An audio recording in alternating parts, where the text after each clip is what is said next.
vibes, you know what it is. Wealth to God. We back. Unbelievable Behavior, episode 15. I got a legend in the building with us today. You know what I mean? Big facts. Harlem. You know what I'm saying? Pay the full era. You know, let my man introduce himself. You know what? Y'all know what it is. Your boy Big Bootsie, man. Harlem's finest. One of Harlem's finest. Definitely. It's a pleasure to be in your presence, my nigga. Like, you know what I mean? Just from the stories and everything about your aura. You know what I'm saying? You know, it's a blessing that you came through here. You know what I mean? It's a pleasure for you having me, brother. No doubt. It's always a pleasure to see my black men grow and do these type of things, man. And it's a pleasure for you having me, man. Definitely. You know, but we're going to get to some gangster shit, bro. We're going to talk. You know what I mean? We're going to talk. I'm with you. You know what I mean? We got a lot to talk about. Let's start it off, you know, from Harlem. You know what I mean? East side, west side, where we at? From the west side. Okay. West side, 146 St. Nicholas Avenue. 723. Okay. That's the building. That's the building. Okay. Legendary. Okay. So explain Harlem for a lot of people who not really familiar. Explain Harlem, like the culture, the background of it. From back then or now? Back then. To now. Well, back then it was easier back then to be out there in the mean streets because the police wasn't hip to everything that was going on. And you know, the culture, we always had good food. People that love to stay fly, fresh. That's what we do from Harlem. That's what y'all known for, definitely. That's a fact. Wasn't known for gangsters and all that stuff. Okay. But it was known for niggas will get on gangster time. Gangster time, definitely. But you always had them bullies that was out there. Everybody got them in every borough, every town, every state. Right. So they was there too. Definitely. Not plentiful like that. We were just all about getting money. Everybody was eating. The lookout kids was getting big money. Standing around looking out. Going at night smiling with a big check in their pocket. That's crazy. So even like I said, like going back in time from the 70s to the Nicky Barnes, you know what I mean? Even like you hear stories about Puff Pops, you know, shit like that. Like, you know, Harlem has always been a flashy area, you know what I mean? Minks and, you know what I'm saying? Even to present day, you know, niggas rocking the Pelés and the Vansons. So there's always a lot of style and culture up there. Facts. You jumped off the porch early. Yes, I see you was fucking with AZ. No doubt, that's my big brother. Okay. You know, always gotta give it up to AZ because you know a person like him is a person that I looked up to, and I learned a lot of things from. He's a person that never been locked up before for no real time because of his smarts. Okay. A lot of people that came up under him is still outside, never really did a lot of time.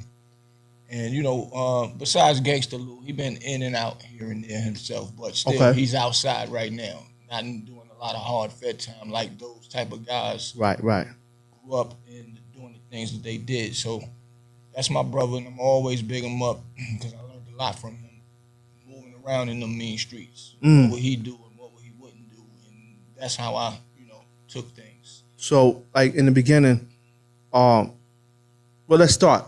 A lot of people, you know, it's millions of people who actually seen you, but they overlooked you. Right. You was in the Pay the Full movie. Facts. You know what I'm saying? You was in a scene, and I was talking to a couple guys, and they was like, "Oh shit, that son?" I was like, "Yeah, that's him." Let's talk about the Pay the Full movie based on, you know, the three giants, you know, the Rich, A, and Poe.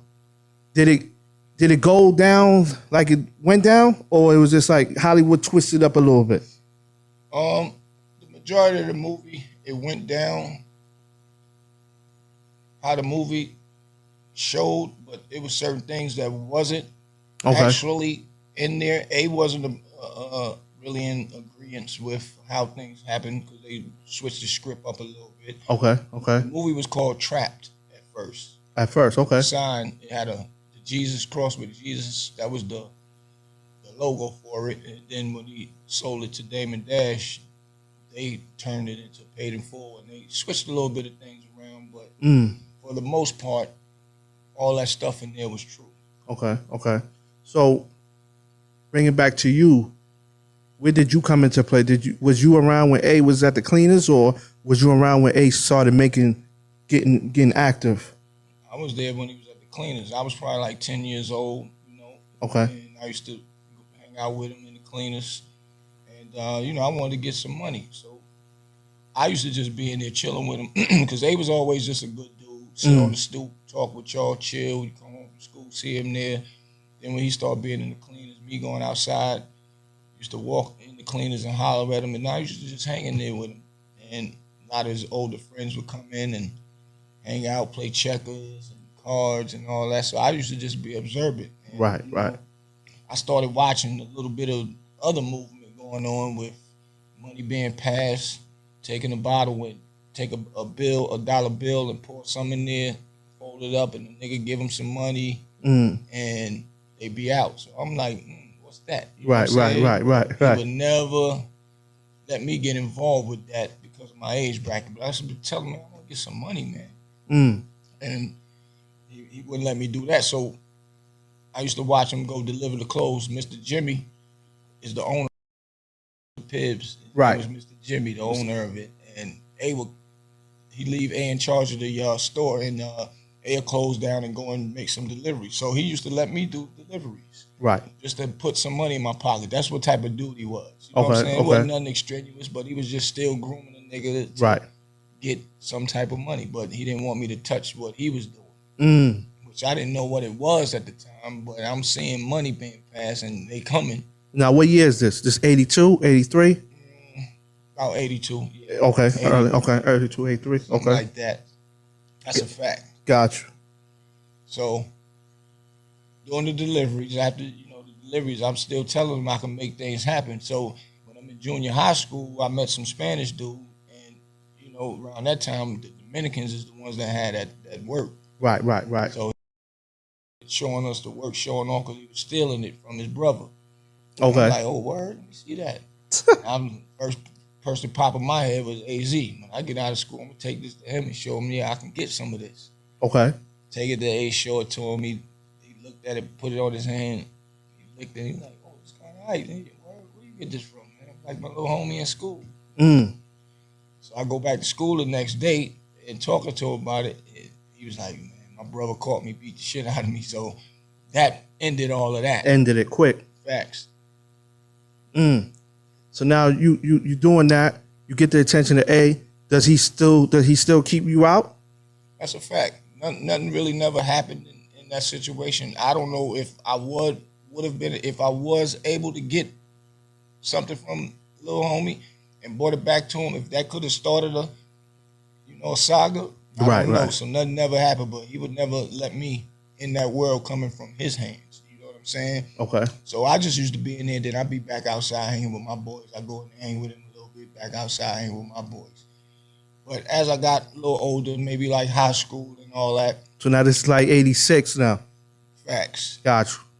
And A was getting a lot of money in front of the building, which is 723 is how the Pay the Full era even started. He getting a lot of money, and eventually he moved down the hill and opened up a store called the Jukebox. Okay. And next door was a store which was Gangsta Lou Mom's store. It was shut down. They was calling it the Green Door. He grabbed that up. And, I wasn't hustling then. I used to just go down there, support what's going on, play the video games and stuff like that. I was trying to sneak my way in. And Right. All the big boys is in there making the moves. And eventually, later on, down the road, I kind of got my stripes up. And I was one that was, because it probably was needed at the time.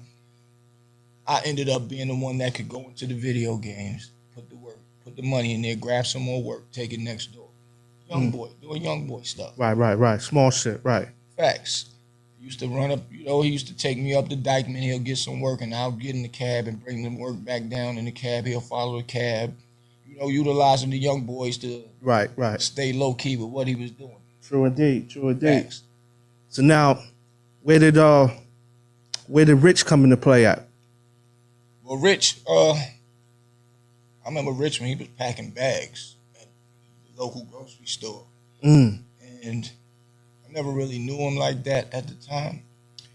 And, you know, as time went by, I used to see him ride through him, the homie Clyde, God bless his dead Clyde. They used to come down, they used to ride on this dirt bike, a little Suzuki 60. And riding on the bike, they used to switch up, but they used to come through the block all the time. And, you know, that was a time when Rich was, I guess, was growing then. I didn't know him then, but I knew he was up that hill getting money and all that. You know what I'm saying? But I never really knew him then. He wasn't the Rich Porter that he is today. He was just a regular up-and-coming hustling guy like anybody else. Right. Got you. So now, we speeding up time. All three collaborate, because Poe, he from the East Side. Yes. Right. So was Poe's name always ringing out, or you just, once he came around, that's when y'all started to know who he was? Well, a lot of people don't know about Alpo. He really was originally a stick-up kid. Okay. Anyway. Okay. And see, that's never really been said in a lot of podcasts, so you got that here first. Exclusive. Alpo was a stick-up dude. You so know that's what I'm saying? Okay, his career started off as that. And he was from the East Side, but he was making moves, making noise, and, you know, things of that nature, but he wasn't, like, popular. He wasn't known like that. A&M still wasn't known like that. Okay. He still was up and coming, but I remember some nigga riding with a helmet on a Suzuki, the orange and gray joint, coming up and down on our block, Willie, going up and down, come back down, Willie. Go back up, Willie. Come back down, Willie. Everybody watching, like, who is that? Right.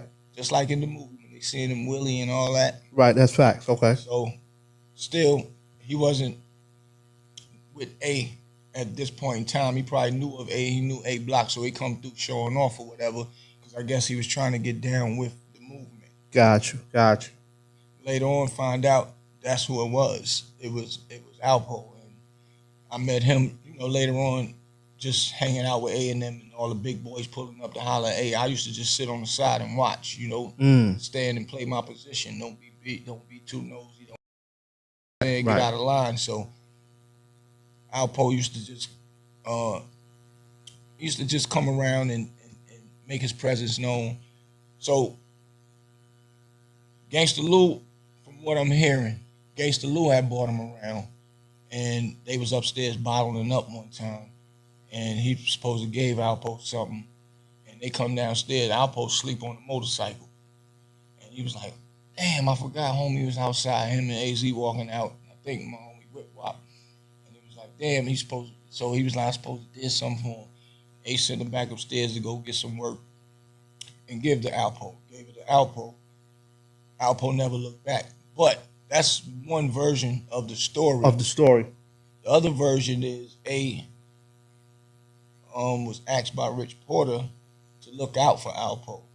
So now the story could still, you know, kind of go and coincide with each other, because Lou know a lot of people. So right. You know what I'm saying? Talk with Lou about doing something. So a lot of, you know, it's a lot of actual, the way it's supposed to happen or the way it actually happened. I can't remember everything. Right. But it's basically pretty much to the point of how Alpo met AZ.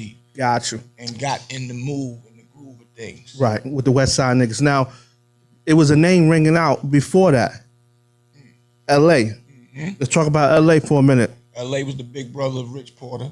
He was the one that was making the moves. Okay. The guys, like, he's the guy that like AZ and them looked up to.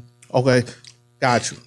And made them want to do the same thing that he was doing. In L.A., Rich used to work with L.A. getting a lot of money. So that's pretty much how that started. A lot of L.A.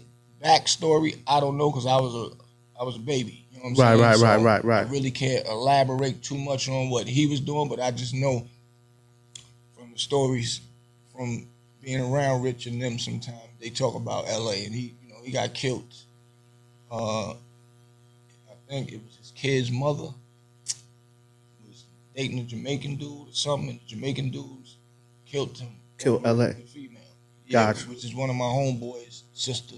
My boy's name is Lenny. And his sister, I think she live in PA now, but that's how L.A. died. But L.A. was a legendary dude. Right, so L.A. was the nigga before, dude, right, gotcha. He was known to be a good dude, you know what I'm saying? Okay. Got you. Now, shit is moving. The Pay the Full era is in full effect now, right? Niggas getting money, cars is being drove, Yes. right? Big facts. Alpo goes down to DC, right? That's the story, right? He go down to DC, right? He getting money. So there's confusion, right? And I heard you speak about it because I think you said, and don't quote me if I'm wrong, that Fritz was hitting niggas. Exactly. Right? Fritz was the man. Right. But a lot of niggas think, and that Fritz was the man, and then Rich was actually hitting Poe. Exactly. But a lot of niggas think that Poe was the man because of the obviance of what he was doing and shit like that. So what happened was Rich was locked up for a body or something, attempt murder, whatever. Did his time, came home. Right. Got back on his throne, getting money. I don't know how he met Fritz. I never heard the story of how he met Fritz, but he met Fritz, and Fritz was hitting him with the birds, and Rich was blessing everybody. My man Black Just from Preem Team. Yeah. Used to come through all the time. Yeah, Black Just. He was hitting niggas from VA. He was hitting niggas from upstate New York. He was hitting everybody. So Fritz was giving this nigga about 1,000 birds. So he was the consignment king for real. That's a fact. Gotcha. And Rich Porter was the distribution for him. Okay. Hitting everybody around. So he used to get Alpo 100 birds, and Alpo would take the birds and go to DC, and that's how it began with them as brothers. They'll go buy 2 BMs, the same drop top BMs, Right. Porsches, the same. They did all that together. Mm. They had a saga going. Right. And that's why I always said I couldn't understand how Alpo came up with a story how Rich was didn't tell him something about some work. That didn't even make any sense. It don't even add up. Period. Got you. Now, is it true that the alleged nigga that supposedly was supposed to give him the work is OG Juan that runs with Jay? That's what they saying. That's what streets are saying. Yeah, that's a fact. Okay, OG okay, Juan talk was to me. another nigga that was like Fritz, but a Spanish one. Okay. Getting everybody them birds. His Gotcha. cousin's name is Gordo. You might see Gordo around. He's in that black documentary with Jayz sitting at the table. That's his cousin. That's one of my best friends. Me and him used to trade cars together. So I know Juan then. Juan, one of my best friends' name is Jay Black, which is great friends with Juan. Okay. So, all one big circle. Gotcha. You know what I'm saying? Right. We can't say who Alpo per se, because he never really said a name where the work come from. But the only thing we could think of would be Juan. Juan gave Rich the work, and he didn't tell Alpo about the numbers or whatever it's supposed to be. Right. Which doesn't make sense, because how me and you together, we getting work from this specific person. Right. First of all, only way Rich would go and probably get work from Juan if Fritz didn't have no more. So he got to keep his flow coming. Right. So he's going to go up there and get work from him. How could they be like partners? That don't even make sense when I'm the one giving you work. We not partners. Right. Now, if you took me to your boy and your boy say, I'm going to get this to both of y'all, you still have to put me down with the situation. So if you put me down with the situation and I go get the work from allegedly Juan, and you the one took me to him, or we partners, how can I not tell you that, well, homie gave me something else while you wasn't there? Or so let's just say he didn't know I went and got it. I went and got it, and I'm supposed to tell you later that I went and got it. But why would I not tell you, knowing that you might end up going to talk to this person and knowing he's gonna tell you? Right. Anyway. Right. It don't make sense. So y'all niggas in Harlem was just putting 2 to 2 together, like this nigga Poe's story not adding up. It don't add up when he said it from jail. It don't add up. Right. Now I want to back up real quick. Let's go. Let's talk about A. I want to get back on A. Mm-hmm. I have heard, like again, I'm quoting you. I believe I want to talk about when A got hit. Okay. Right? It was his sister's boyfriend. Yeah, it was Kevin. His name is Kevin. Kevin, real life. The movie is called Calvin. Okay. And the dude that was Calvin, his real name in real life is Kevin. That's wild. That's crazy. That's my boy, though. Good people. That's crazy.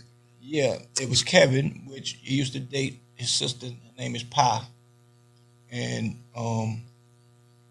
he was locked up, Bronx dude, locked up, come home, A looking out for him, let him go bottle up. You go with A just to bottle up the drugs, you might leave out of there with $2,000. Okay. $3,000, depends on what mood he in. But just to sit at a table and put shit in capsules, throw them the thing, capsules, throw them the thing. You leave out, you getting $2,000-3,000. So he was doing that for homie. Okay. And was giving him his own work to move and do whatever on his own block or whatever. Right. So he was around in that house seeing things. At least he thought he was seeing things. Okay.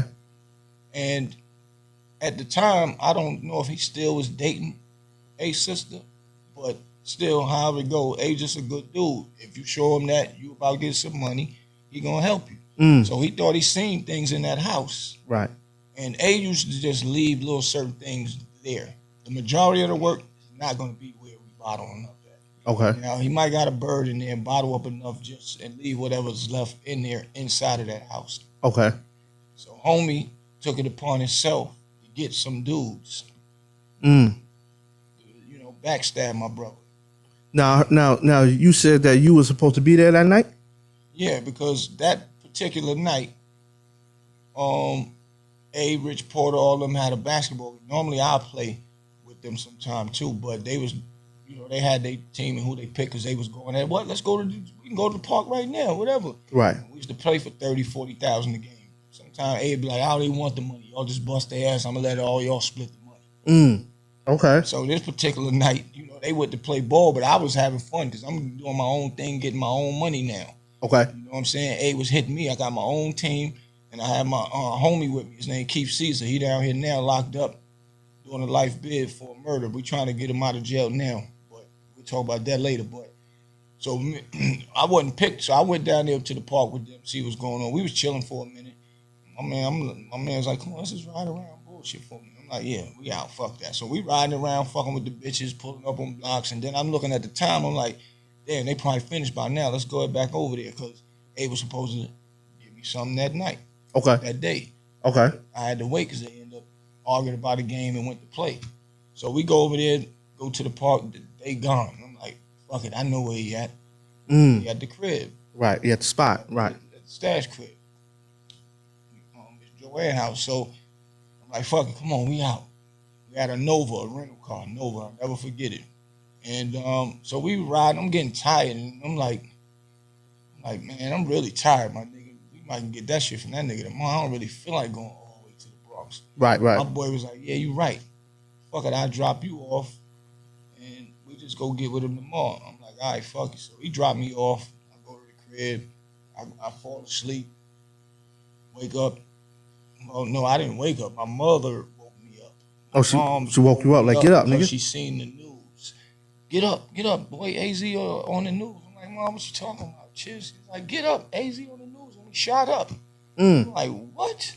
Get up. See my nigga coming out on the stretcher, my nigga. And I'm like, damn, dog. We supposed to have been in that house. We would have been there. If we wasn't there, I would at least probably discovered what happened by getting there. Right. I say that to say because the guys that went with him, which was my nigga Charlie C, Callio, and my little homie Rick. Rick is around to this day. Callio around too. Charlie C got killed in the house. They shot. He was one of the guys that got killed. How many people got killed that night in the crib? Miss Joanne got killed. Her friend, which was a dude, Charlie C. I think another lady. So niggas cleaned like at least 4 bodies in there that night. And the girl that was in there, she didn't get shot because A told me she was running around like, get off me, get off me. So they couldn't hit her in the head right. But they hit her in the head, but it didn't hit nothing where she died. She's still living to this day. Oh, okay. You know what I'm saying? Gotcha. So, homie did some old sucker shit, man. He did some real foul shit. And, to this day, when I think about it, it always pissed me off because I knew my boy was looking out for you. Hey, the type, he'll give you a chance. You rolling, he keep rolling with you. You mess up, he ain't gonna have you killed and do nothing to you. He just not gonna fuck with you no more. Right. You know what I'm saying? And that's just that. And then later on, if he see you looking sad or something, he be like, man, I'm gonna give you another chance, man. Right. And rock with you again. So That's for wild. you to go and get these niggas that he don't even know to get in there and do that, that's crazy, man. So now the niggas robbed the spot. A shot up. I'm hearing that Rich, Poe, yourself, y'all niggas was laying low on son mom's crib. That's a big fact. Okay. And so, to get back to, with the Kevin nigga, going up in that house, A never even seen that coming. Normally when they go to the house, Miss Joanna throw the key. She throw the key out the window. Out the window, throw it to him. Gotcha. This particular day, he was like, Joanne. She wasn't coming to the window. Okay. Joanne. Now the key come flying out. The key come out, but she ain't. No head out the window, no nothing. That didn't ring a bell to A? And A, they grab the key and start laughing like, man, she probably drunk, man. She Gotcha. They overlooked it, right? Yeah. Aunties that talk shit and what, boy, get your ass in. What? That. She wanted right. Spunky, and she get drunk, nice, but great, good lady. Come fly out the window. So to them, he laughing, they laughing. They got the key. They go inside of the building. When they go inside of the building, it was him, Charlie C, Callio, my boy Rick, and the girl jumps out the cab like, yo, she been hunting him down and she knew where he'd be at, and he wasn't paying her no attention, like. So she's, basically stalking my dude. But he seen her, was like, what you doing up here, man? Anyway, take her, they go in the crib. They get to the crib, knock at the door, niggas open the door with guns, pull everybody in. But before they got, not pull everybody in, excuse me. Before they got upstairs, he didn't have bottles. He needed some more bottles. So he sent Callio and Rick to the store. To the store, okay. Go and get the bottles. Gotcha. And Charlie C and the girl and him went up. They get in there, pull them in. When Rick and them went to the store, when they go to the store to get the bottles, they come back. They trying to get in. They couldn't get in. Nobody answering the door. They buzzing and buzzing. Nobody answering the door. They yelling. Somebody came to come out and they went in. When they get in, they go upstairs. When they go upstairs, the door halfway cracked. It's quiet in there. They walk in there, look around. They see A dead on the floor. Excuse me. Right. God bless my brother. They seen him laid out on the floor and they seen something wasn't right. Right. So don't quote me on seeing A laid on the floor. I think Rick told me he looked in there and something wasn't right. But however it may go, they was debating on should they call the fucking police. So outside was a payphone. But hold on, niggas ain't had no hammers? Or it was a rule, don't come to the spot with hammers? Nah, they ain't had no guns, no nothing, because they ain't think nobody know where it's at. Got you. You know what I'm saying? It wasn't that type of environment. That type of environment, yeah, got you. It wasn't we need guns, we ain't got beef with nobody, none of that. Nobody know where the spot is at. Right. And that's really just one of 8 spots. He'll bottle up other places, you know what I'm saying? Okay. That's just one of the spots he feel comfortable at. Just that he bought a ground bucket nigga there that he thought was good people and trying to look out for this nigga because of his sister. Or just because, he a nigga supposed to get some money. Okay. So Rick goes down. They was like, man, they debating, should they call the cops? They go downstairs. He's like, man, I'm calling 911. Call 911. Police come, find all of the bodies in there. A was in there. The girl survived. A survived. The paramedics told Rick that if he wouldn't have called, it would have been a couple minutes or a couple whatever later. If he wouldn't have called the paramedics, A would have been dead inside of it. Also. Damn. So that saves a life, right? So right. Now we'll go back to the question you just asked now me. Niggas like you, Poe, Rich, y'all laying on son mom's crib. So when I get up after my mom's telling me the story, so I'm going outside to see what's going on now. Like, what the fuck is going on? Right. I go down to 132, see what's up. And niggas is talking like they know it was Kevin. They know it was Kevin because only thing he know he gonna die. His sister was right there. He told his sister who shot him, as he should. Right, okay. He told his sister who it was. He shot 7 or 9 times. Head shot, neck shot, all that. You know what I'm saying? It don't matter if he got shot in the leg. Tell your family that's standing right there who shot you. Period. Okay. So we know who shot him now. So I get with my boy Keith Caesar, who I told you about. Right. That's locked up down here. We get down there, we get with Rich and all them niggas, and they discussing what's going on, and they like, yeah, we know where this nigga mom's live. He's supposed to stay there in Lionel Hampton off of St. Nicholas Avenue. So we like, all right, cool. Rich go upstairs, bring down some guns, give everybody the guns and all that. Okay. And we go there across the street from that building. It looked like a park. It's brick wall up there's mountains. And, up the street a little bit. It's a park, basketball park here there. So we was sitting out down there in the sitting on the benches and sitting in the cars. Me, Keith Caesar, was one of my other homies. I can't remember who that was, and Rich Porter and another dude. So we all out there sitting and waiting, and Alpo kept coming through, driving back like he'll come through. You ain't see that he ain't been like no, we ain't seen it. All right, I'm gonna go back through the block. Alpo seen Kevin earlier that morning. Oh, Al seen him.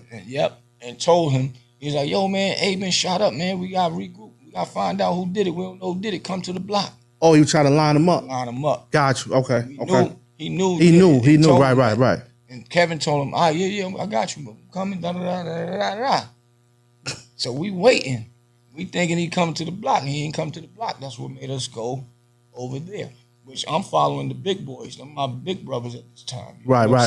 Facts. I'm following their lead. I'm ready to pop on anything because you touch my bro. You know what I'm saying? Right. So we waiting. And he wasn't coming. It was taking long. So one of my homies is like, well, let's just go up in there and get his mother. Kill the mom. Kill the mom. He's like, we ain't gotta go in there and shoot her. Let's put her in the bathtub, plug an iron up, throw the iron inside of the water, fill the tub up with water, throw the iron, and execute her. But Rich Porter, stopped that. Good dude he is, was like, nah, we're not doing that to that lady. She ain't got nothing to do with this, man. So Rich stopped that. That's crazy. We're not doing that. That's crazy.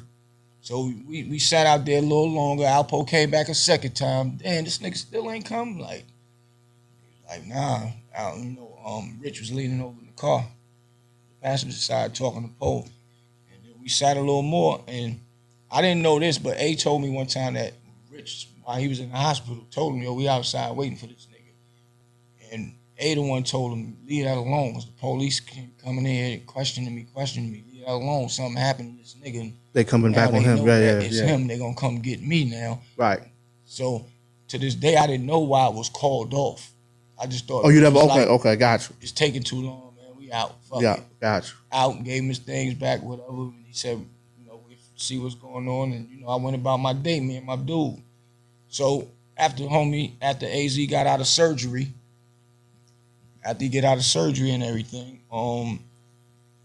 I find out that he was out of surgery through his family. I was like, well, can we go see him? I go and see my nigga. The nigga head was swole.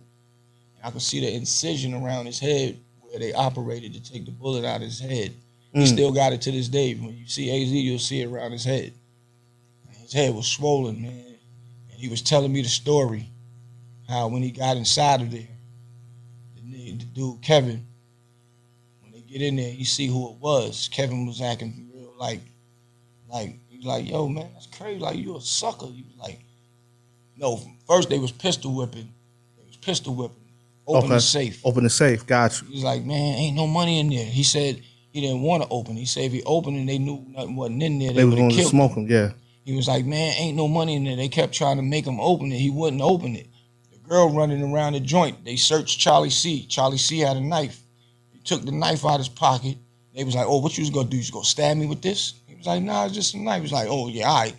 Made him lay down. He lays on the floor. So A still, they still try to make him open the safe. He wouldn't open the safe. He said, man, I'll take y'all to get some real money. He said, man, in my mind, I wanted to get outside. Once we got outside, I was going to take off running. They're going to kill me. At least somebody would have seen them kill me outside. I wasn't going to let it happen in here. Right. So he said, Kevin was like, yo, he said he's going to take us to get some real money. So he was like, word. Oh, okay, fuck it. Took everybody, made them go in the back, lay in the bed. And they made A go in the bathroom. Yeah, in the bathroom. Make him wash his face off because he was bleeding from being pistol whipped. Yeah. And he was like, he said, while he there washing his face and all that, Kevin standing there with the Tech 9. Remember those Techs? They got the one grip in the front and the other one you can hold on. He said Kevin standing there while he washing his face, and he was looking at Kevin like, man, it's fucked up, man. You a sucker. He was like, nah, you want to treat me right. He said that's how Kevin was doing, all flamboyant. He was like, you want to treat me right. He was like, he heard, pow, pow, pow. So they offing everybody in the back. He rushed Kevin. Okay. He grabbed the gun. He tussling with Kevin. Tussling. He said, man, I almost had the gun out of his hand. He said he don't know what happened after that. He said he just felt weariness, like lay down. Like he said, I guess I was shot already. Okay. So that means niggas in the back heard him tussling. He almost had the gun and they came and hit him. Yeah. Next thing you know, he woke up, he was on the stretcher in the hospital and all that stuff. So out of all of that, them niggas ran out of the spot with nothing. They got nothing out of all of that. Nothing out of all of that. And you know, on my block, used to be a payphone out there, man. And that's where we used to have all our girls call and, you know, looking for us because that's our block. No cell phones wasn't popping like that. Right. Big daughter, big gray cell phones and all that. So we used to have people call a payphone on our block. I'm just standing on the block, just chilling. Everybody doing what they do, you know, on blocks, whatever. The phone rings, so you know, I go answer it, thinking it was a call from one of my niggas or me or whatever. Answer the phone. The nigga say, yo, man, yo, who is this? I said, this Boosie, who this? He's like, yo, it don't matter, just tell Junior. So I know Kevin, I know his voice. Okay. Tell Junior, man, yo, just keep that shit in the street. Leave that shit alone. I said, who is this, man? He wouldn't tell. He said, don't worry about that. I said, I ain't telling Junior nothing, nigga. Suck my dick. Right. He hung up the phone. But he wanted to tell A to keep it in the street and don't tell. And what a lot of people don't know, that be trying to call my bro a snitch and all that. Right, so I was going to ask you about that. I went on niggas and Queens Flip about that. That's not the meaning of snitching. But Kevin knew that niggas was on his ass. You know, at this point. So he took off and went down towards, I can't remember, but I want to say Alabama or something, somewhere, got on the Greyhound bus or whatever. I don't know the full remembrance of it, but he turned himself in. Oh, he turned himself in. He turned himself in. And when he turned himself in, he told on the two brothers. Oh, so A didn't snitch on them because he didn't know who them niggas was. He didn't know them. Right, he didn't know who them niggas was. These was Kevin homeboys. Right. So that's why I tell niggas, we didn't know who we would have been going to war in the street with. We know about Kevin, and at this time, A powerful. There's a million niggas that jump off the porch. I'm a young boy, and I got my own squadron. Right. Nothing to play with niggas. Let alone the Alpo and the Rich Porter. You know what I'm saying? Right. Like, but we still didn't know who we was going to war with, so A didn't tell on them. Kevin did, and I don't know why that ain't circulating that Kevin told on them, and why they so mad in jail that A went and took the stand. Y'all should be mad at the dude that took y'all to this house and ran y'all on this dumbass dream, because he never really seen no real money in there or nothing. Right. Took y'all on this venture, but he's the one that told on them. What all them niggas end up getting? Life. Without parole. In the States, so them niggas still up in Attica and they still moving around? Yes. Okay. I want to say one of them died or almost died, and they said, you know, it was on the news when they got their time. That's how serious that was. He said he don't care nothing about human life. Only thing he care about is the Yankees winning the championship, and they gave him his time. Fuck the judge and all that. That's wild. I want to speed up. I want to speed up time, right? So that happened. And then the infamous kidnapping with Rich Dodd happened. Right. Where was you at? What was your mindset when Darnell got kidnapped? It was scary. I didn't know which way to turn. None of us did. We didn't know what was going on and who was what at the time. Okay. We didn't know who did what. Now this is, not to cut you off, this is right after A got hit, or maybe like a gap? I want to say it was after A got hit. Yeah, it was after A got hit. Okay. After A got hit. But either or, if it wasn't, don't judge me on that. I can't remember, but at the time I was still, you know, young, and still was around the big boys and all that. Right.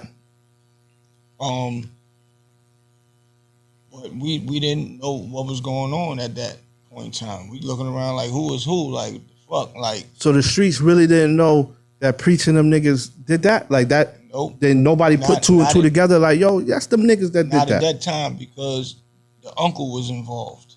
So the uncle was the only one that know that Darnell go to school a certain time. Right. And pull a sucker move on his own nephew. You know what I'm saying? Okay. So is it true that Fritz gave Rich the bricks to get his brother back? And he gave him the Alpo. And now we'll go back to this Alpo killing Rich for him not telling him about some work, which doesn't make sense. Okay. And if it's a brother that you love, why would you kill your boy? First of all, why are you gonna kill your boy over some money? I just won't fuck with you no more. Right, just cut him off. Simple. Yeah. You know what I'm saying? I ain't rocking with you. You lying to me like that. Right. All right, cool. You ain't the big dog for him to have to lie to you and might get you later on down the road. He gives you work. So you would be the one to have to testify on him if something ever happens. For you to say, I can't trust him. If I can't trust him and he don't tell me what really happened, what he'll do to me later on down the road. It's just not that easy, my nigga. So you mean to tell me the bricks that Fritz gave Rich ended up giving it to Alpo and sending him down 95. Send him to DC, right? Go get the money and come back. And that's for the ransom for the little boy. The little boy. So now you mad at him. Where your heart gonna come in at for that little boy? Why you pick now to want to be mad at him for an incident that you already knew about? Why you picking now? And sometimes it's like I'm gonna let that chill for right. Because you got to understand the situation like his family going through. Right. And it's a little kid involved, man. So now if you do this to him because of what you mad at, if he really did do that to you, if you mad at him, what's gonna happen to the little brother now that you kill him and they don't get their money? So now a little kid is dead. You didn't care about that neither, and that's why I don't see how people idolize Alpo and think like that's a game. You know what I'm saying? It's not a game, brother. Right. It's not a game. I ain't never look at it like that. That's a fact. That's a fact. Because we not looking at the little boy. I think Pat, the sister, said that. Like everybody glorified Rich, but nobody's really talking about an innocent little boy. Exactly. Right. That's dope. For my podcast, I just put that up there, man. Oh, word. Okay. Facts. With her saying that. She gave it up to Noriega for saying in his record about the little brother. Right. She gave that up. She gave it up for him because he gave it up about Darnell, not glorifying Rich. But how you gonna do something to this man when he trying to get his brother? You should at least let him get his brother back if you do have any kind of love for him. And it is known that you got love for him because you said in an interview, K. Slay asked him, what are the things you regret? He said, I regret. One of the things I really regret was killing my brother, Rich Porter. So how could you say that and mean you got love for him but let a little kid go to the wayside too, my brother? You didn't care about none of that. So real Harlem niggas will look at it like, nah, fuck that. Poe got the little boy killed as well because That's by him. A fact. Right. You didn't help at least get him back. At least if he would have died and Rich still would have been there, it wouldn't have been on your watch. But being that it did happen, he died, it's on your watch, my brother. You are the reason Darnell is dead too. Right. Fact. You feel what I'm saying? Fact. That's a fact. Not only that, you talk about the money that Rich didn't give you is why you killed him. Now you don't talk about niggas is saying that's 300,000. You don't talk about the money. You don't talk about the money of the birds that he gave you to go to DC. Bro, I'm gonna call you right back. I'm doing an interview. So, all right. So niggas is saying that's 300,000. What? That Rich beat Poe for. That Rich beat. I didn't never hear him quote a number of what it was. I don't know, but I doubt it was that 300,000 birds back there was going for 16. So 10 of them would be what 160. So what 160, 20 of them. That's about 300. So he might have got 3 of them, but still. It don't make sense regardless because like I said, when was you going to say, because it's a fact, nobody question that and say that he didn't give this man birds to go get him. It's a fact. Everybody know he got the birds. Right. Where's the money for the birds that you took to go and get Donnell back? Where's that at? Because once Rich got killed, you didn't turn no money over to his mother and all that. Oh, so he never gave no money to Pat? Nobody, nothing. And you came to the funeral hoodied up and all that, faking like, you didn't do it and all that. My homeboy's name is Jay Black. That's one of my best friends. That was one of the lieutenants. Him and my brother Slade. Slade doing life, but he almost done. He 26, 20, he just went to see parole. He about to come home. They are two lieutenants of Rich Porter. They was the one dishing out the birds to everybody. Rich ain't got to do nothing. They did all that. Okay. Dishing the birds out, get the money, make sure the money straight, that. Rich come, get the money, break out. They are the ones, right? They had money for Rich. Jay Black had, I want to say 30, 40,000. And when they found out Rich died, he turned the money over to the mother and Pat, Miss Delma, God bless her, Delma. He turned money over. Where's the money for the birds, my nigga? Now, if it was true, right, that Rich did that to you, you already got to kill him. You could have lied and said somebody robbed you and kept niggas the in money. DC got me, right, and kept the money. Okay. Without having to kill. I want to bring up a name. Peanut. Black Nut. So that's Rich Porter cousin. Okay, so Peanut was, according to Pope, Peanut was the nigga that snitched on him, that got him hot. Is that true? I heard the same thing through other sources, not just Alpo. So that's what put the feds on to Alpo. To Alpo. Okay. They put the feds on to him, and that's how it began. Peanut and his girl down in VA, going to VA and all that. Supposed to put the feds on him. And I can't say how true it is, but that's what was circulating around. So I'm going to say allegedly that's what happened. That's what happened. And how it got on him. And still, at the end of the day, it don't matter how the feds got on you, bro. That don't mean you do dirty business, man. Now, a nigga like you getting money, you young, but you young at the time. Facts. Have you ever witnessed or came across Preacher and his crew? Preacher son was one of my great friends. His name is Sid. The nigga who snitched? He in jail now snitching. Right, the one that snitched? Okay. Darskin, that's my homeboy. Okay. Now, with these niggas... Was my homeboy. Well, okay, gotcha. And it's sad to say that because he was a good dude, for real. But I'm not... What question you was about to ask? Have you... So you actually ran across Preacher and them niggas? The Preacher used to come in the game room. I used to be on 134th Street in 7th. I had a spot on 133rd. I was killing on Mace block. Mace used to live down the block. Mace was a little young dude at the time and all that. Okay. And we used to hang in the game room, and Preacher used to come in there all the time. My little homeboy name is Tenard. They call him Nappy Nard. God bless him. Preacher looked at him like a son to him. So I used to go with him and he'd get money from Preacher and all that. And I met his son. And his son used to come hang out with us on 145th at St. Nicholas at a spot called Blimpies. It's like Subways now. Yeah, Blimpies. Yeah, of course. Yeah, I remember Blimpies. Yeah. So we used to hang in front of that was our hangout spot. And okay. He used to come hang out with us all the time. That's my bro. Sid was my dude, man. So quiet, laid back. When the news broke out about how Preacher them niggas was violating niggas and all that, did you look at them niggas a certain way? Nah, I knew what Preacher was about. You knew his MO, right? Yeah, he stepped to you. You gotta have that money. If not, you either handle your business or have that money. And see, one thing about niggas like Preacher, at my point of view, he ain't have spots to run all day and get money all day. He got a team together where they sit back and have meetings and plot on whoever their target is. Follow him around, know his weak spots, where he at, this. So when I step to him, I can tell him, yeah, your mama live over here, your sister live over here. Yeah, you go eat lunch every day at 12. I don't want to have to tap you on your shoulder. Let this be the last time, man. Have 10,000 a week for me. And if extortion game was crazy. And if not, one of your dudes gonna die. He ain't gonna tell you that, but they'll knock one of your niggas off. Right. Say, yeah, I told you I'm not playing. Don't make it you.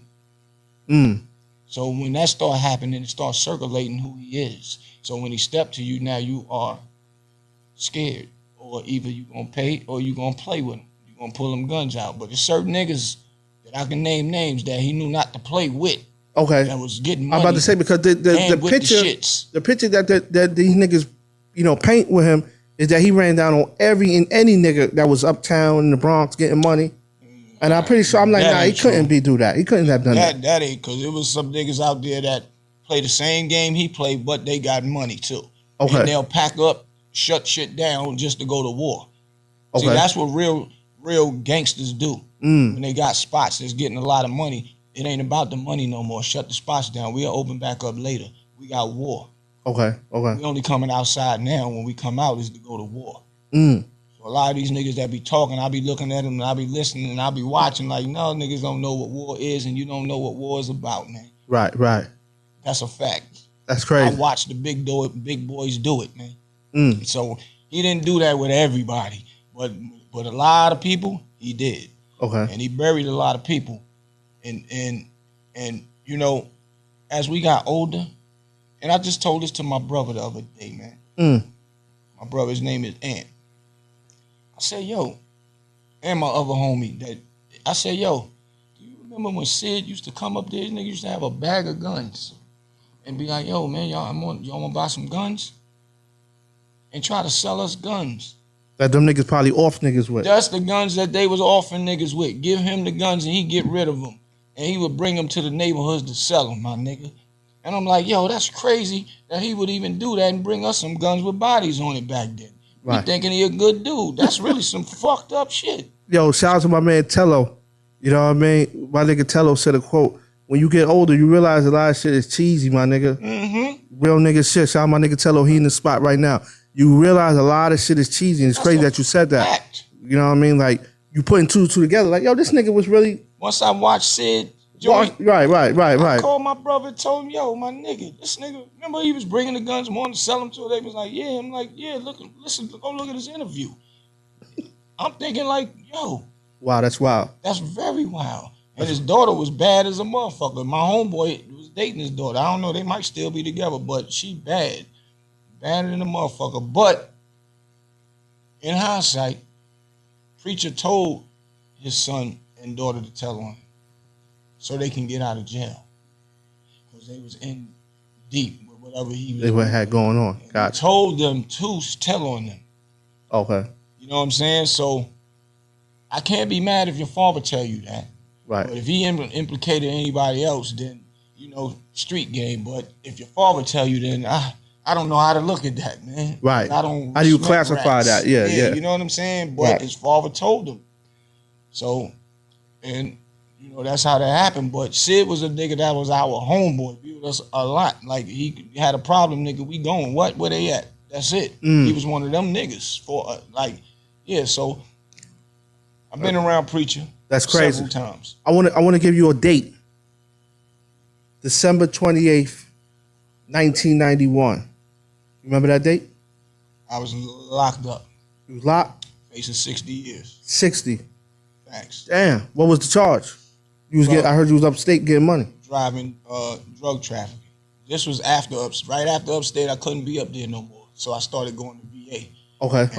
That's how that. So merged. Before I get back to that date, because you talked about that date, let's talk about your run upstate. Like, when did you start going up north? So I had a spot on 142nd. Right. We was talking about Warren.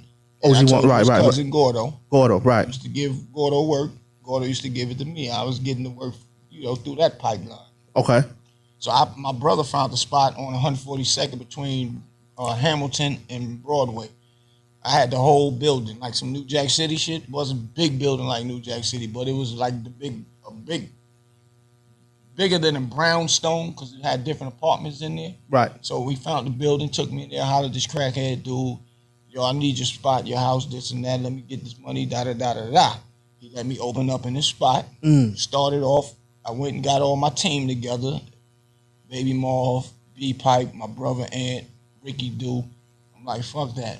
And I had a plug also on my block, a little bit further down the street. But anyway, I go up there, holler at them. They let me use their spot. So I tell them, damn, man. And I knew I used to hang up there with my homeboys and all that. It was called Hungry Hamilton, because you go up there, you ain't nobody, you get robbed. Them niggas will rob you. But it was some other dudes up there getting money. Tutu, Malcolm, Fat Charlie, all of them, they was doing their thing too.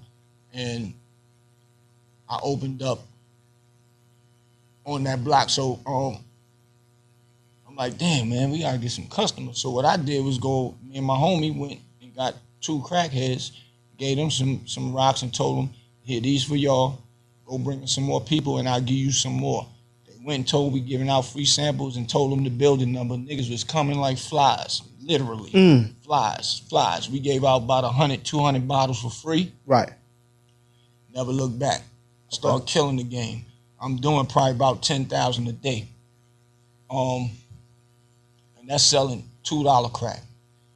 Went up there selling $2 crack.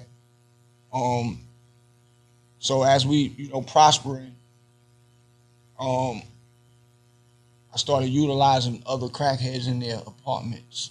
One apartment for the guns, other one for upstairs where I chill. Downstairs for selling, moving the product. Right. And that's how my saga began up there. But I still had my block, 723, where AZ used to be. I end up turning that shit into my, it was a bunch of dudes out there getting money too, but my team was killing the game. Right. So I had up the hill, had down there. And what happened was, after it was just going crazy for a minute, they had that TNT shit. Remember TNT? Yeah. Started running up in my fucking spot. Like every other day, I'm like, man, what the fuck is going on? Niggas getting locked up. I got bail niggas out. It's like they wasn't stopping and letting up. So my homegirl name is Nita. And she's like, man, you need to go upstate where I live at now. I'm like, where is that? She was like, Kingston. I'm like, Kingston? She's like, man, them niggas killing them up there, man. Little ass rock for $20. I'm like, word? She took me up there. I go up there and hang out with her for a day. Right. I'm watching the movement. She know everybody and all that. I'm like, oh yeah, we coming back up here. I break out, go back down there, get my team together, shut that spot down. It's a wrap. Go up there, put my niggas on the street. I'm out there hand to hand for a minute to see what's going on. We started killing them. Killing them. Yeah. Now, Kingston, where's this at? This upstate. This is close to like Rochester and shit? Close to Albany. Close to Albany. Gotcha. Max. Okay. Albany, Schenectady. Yeah. Okay. So now you tearing up state. Now you making moves down 95. Not yet. So now I'm upstate. Okay. And it was an inside joint, the Red Door. But niggas used to hustle out of there. So I used to send some of my niggas in there. And, niggas run up to the cars and doing that. So I bought me a team of niggas. So if I got 4 or 5 niggas, everybody doing 1,000 or 500 a day, that's how I was calculating my business. Okay. And they put money in their pocket all at the same time. Everybody happy. Okay. So I runs into a guy's name was Pete. Pete, Chuck, all of them from Soundview Projects. And we all out there together, hanging out. Used to play dice, laugh, joke. Pause game. Oh, you talking about Pistol Pete? Pistol Pete. Facts. Okay. Sex, Money, Murder. Sex, Money, Murder, big homie blood nigga. Sex, Money, Murder. Okay. That's my little brother. Okay, got you. This is before he was. That type of time. Yes. Got you. Okay. That's my little bro. And I want to say this. If I didn't get locked up before he turned into that gangster nigga that he did, right, I probably could have prevented a lot of that shit because he used to listen to me. You know what I'm saying? Don't do it this way. Don't do it that way. But his heart was big. And one of my friends told him one time, like, yo, man, you need to just chill, stop killing up shit and all that. He was like, nigga, I done touched blood already. Nigga, it's a rap. Right, he was on go. Send niggas to do it. That's what that was the words that came out of his mouth back then. Okay. Allegedly. Right, allegedly. Right. To my homeboy. So it's hearsay. You feel what I'm saying? But, so we out there playing dice, having fun, doing whatever. He's regular Pete. He ain't but he get money, we get money. His team, good dudes, my nigga. And one I want to say Chuck, his brother was a well-known DJ like Ron G and them from the Bronx, man. If I say his name, you'll probably remember. But BMO, another legendary dude. But we got along very well. You know what I'm saying? Right. So shit started getting hot up there. Police kept busting because they knew New York niggas up there, jumping out, locking niggas up. Right. So anyway, I got a crib up there. I was getting so much money, I opened up a store. And I put games in there. I made my mom's, not made my mom's, I used to have my mom's do, because she was real crafty, make baskets and stuff like that. And I put it and call it a variety store with games in there, and never was bringing drugs in there, nothing. So I opened up something for the hood up there. Everybody was coming playing pool, playing the video games, all that stuff. Excuse me. So it was one guy, he was getting high. I didn't know he was getting high again. I was helping him get off drugs. And I told him, yo, we're going to open the store, but I'm going to let you run the store. You know what I'm saying? Get the crib. You'll have your room in the crib. I did all that for him, help him get off drugs and all that. Everything was flowing smooth. Everybody chilling. Everybody had their little room in the crib. Right. We leave to go. It's Christmas time. I always made sure I be around my mother and my father on Christmas. Right. And Thanksgiving and stuff like that. So we go down south. We go back to New York and visit, for the Christmas. After, Christmas, how the weekend was up, we go back upstate, get to the crib and all that. Everybody unpacking, going to their rooms and all that. I don't know where John at, where he at. So we ain't thinking nothing of it. I don't know where he at. Knocking the door was the cable man coming to get some money. So I'm going to pay the cable man. I see somebody creeping right behind the cable man. Back then, I thought it was the cable man was a setup, but I found out later he really was there to get the money. But it's the police rolling up, bum rushed. I heard my back door kicked in. Boom. They got me on the porch. Don't move, da-da-da. Whole commotion going on, you know what I'm saying? And the window opened up, pack come flying out. I'm like trying to inch away from the pack, and the nigga threw me on the floor, put his foot on my neck. Don't move, motherfucker. So 7 of us, we was in the newspaper, had my shit documented. Everybody can go look that up. Kingston, New York, a raid of 7. And what they held you on? Like the bail, what was it? That was the time when you had that $1 million? I can't even remember the bail. That's coming up. So the $1 million is when you came down south? I started going south. Gotcha. Right. Okay. So they so long story short, they lock us up. The first day, so when we get in there, we didn't see the judge yet. When we do go and see the judge, my little homeboy, his name is Tech. He out here in Greensboro somewhere. I hope he called me because I speak about this a lot on other platforms. I did catch up with him, but I lost contact with him again. But it was 7 of us. The shit go flying out the window.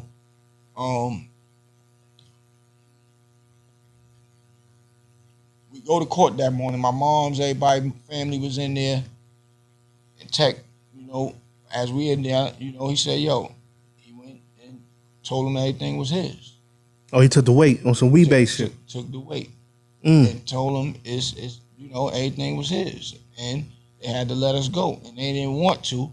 They took him in the back, kept trying to pressure him. Yo, you gonna get this time of time, this and that, da-da-da. His lawyer, little bum-ass public defender telling him that.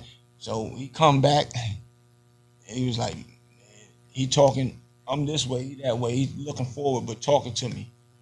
Yeah, they gonna let you go. They gonna let y'all go. They kept trying to pressure me, talking lightly. I'm like, word. So they said they let us go, but they kept trying to say, what about work that was under the bed? We don't know nothing about what was under the bed. The apartment was in the dude name who snitched on us. He wanted told to turn us in. Yeah, that's why we didn't know where he was at. He snitched that we coming back up with drugs. Gotcha. They waited for us to get back, and they ran up on us. So the shit that went out the window, they got that, but they saying there was other drugs in there under the bed, so how could that be his too? We don't know. I don't got nothing to do with none of that, my brother. Right. But, so, he took the weight. They let us go that day. They had to. So I get out of jail. I go back home. Now I'm fucked up now. They took all the money, the everything. I'm like, I had my last little 10,000. I went and put it on a lawyer for my homie. Okay. I went and hollered at my homeboy. I gave the money, put the lawyer for my boy so he can be good. Went and hollered at my boy to get some work from him. Got work. I go back up to Kingston myself, out there pitching hand to hand, get myself together and keep money on his books for him to have commissary and all that. Okay. And we did all that, and he got probation out of that shit. Gotcha. And I'm going back and forth, up and down. I took two of my homies, my boy Score, my boy named Froggy, and before you get to the bus station, taking the bus up there from New York, we used to jump off the bus early and don't go straight to the station because the police be there. So police got they be waiting hip. for y'all niggas to come through. They Yeah, got hip to us getting off of it. Somebody done put them onto that. We get Oh, off the bus. Soon as we get off man. the bus close the door, ride off, lights come off. Don't move, don't move. Everybody had work on them, but they didn't. My man them took the work and threw it off of them, right? They focus was on wanting me.